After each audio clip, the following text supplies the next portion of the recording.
This is Chapter 7, Demand and Supply. Discussion number 3, the supply curve.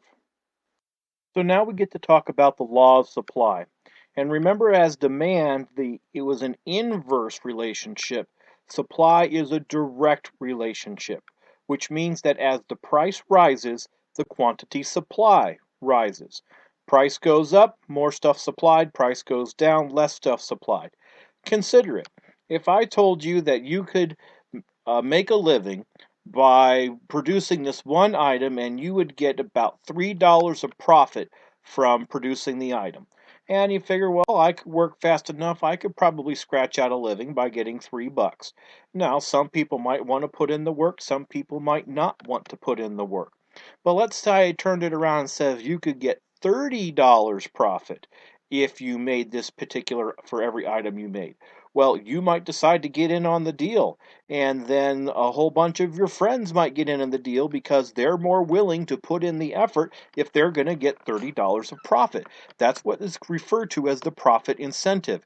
It's what motivates people to put stuff into the economy to produce because they get to live off the profits. No one's going to do anything for a living for free. They need to sustain themselves.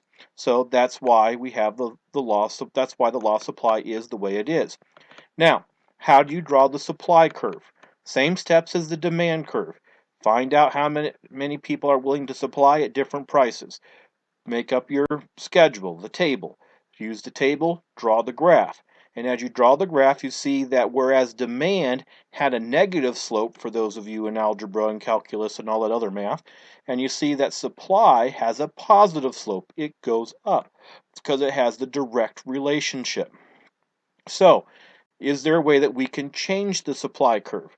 Now remember, in the same way of demand, if we simply change the price that we are considering, we are only moving to some other point on that line. However, if we're talking about moving the line due to a change in circumstance, that in and of itself can give us a whole different curve. So, change in the price of the inputs. All right, you are out getting supplies in order to make your $3 item. The item you need to get in order to make it, you need string. String's price goes from 50 cents to 25 cents. Hey, that's more profit for you. And so while you may not change the price that you sell it at, you get more profit. You might put more time into it and make more items. That would be a change in the price of inputs. Or let's say that string went from $2 to $4, and all of a sudden it's much more expensive for you to produce the item. You might say, forget it. And so that would reduce the amount that's being supplied at that particular price. Also, there could be a change in the number of firms in the industry. If it's just a few firms in the industry, they can kind of, maybe not officially or out loud work with each other, but it becomes an understood at the proportion of who gets to sell what.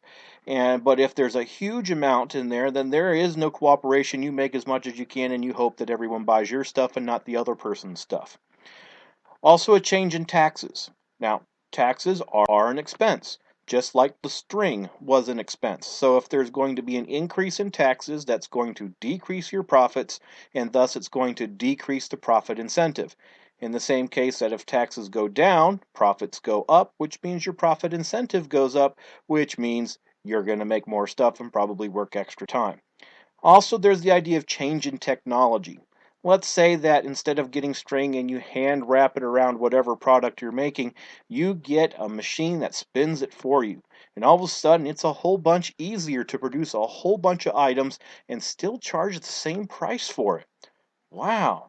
Well, that change in technology gives you the opportunity to make things faster, cheaper, better production, and so therefore you might be willing to make more because of the whole good profit incentive, therefore what's going on. So let's take a look at what happens with the supply curves.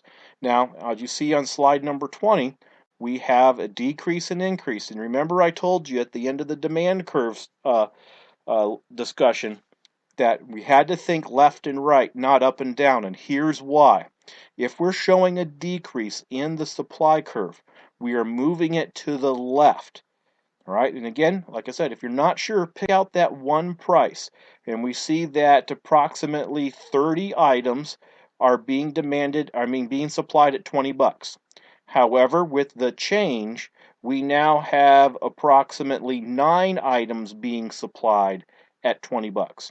So we see that that was a decrease and that was a move to the left. Or there's an increase where it moves to the right. Again, if you remember, if you had thought up and down, you would have had these reversed. So remember, always think left and right when you're determining how the supply curve is going to change. Now, within the law of supply, we also have this idea of the law of diminishing returns. Is that if you add a certain factor of production, whether it be more raw materials or tools, that you are going to have an increase in output. And we could probably measure that increase in output. But as we add more and more factors of production, or we add more tools, it's going to make less and less of a difference in how much can be produced, to the point where, hey, let's get a brand new computer because the computer we have is 10 days old. Is it really going to make that much a difference? No. And so that's where the law of diminishing return comes in. That is that eventually you're going to be getting to where your increase in your tools or the increase in your factors of production or your increase in labor is not going to get you that additional amount of output. For example, if you wanted to hire a whole bunch more people, eventually they're tripping over each other and nothing's getting done. That also is an example of the law of diminishing returns. This concludes discussion number 3, the supply curve, as part of Chapter 7, Demand and Supply.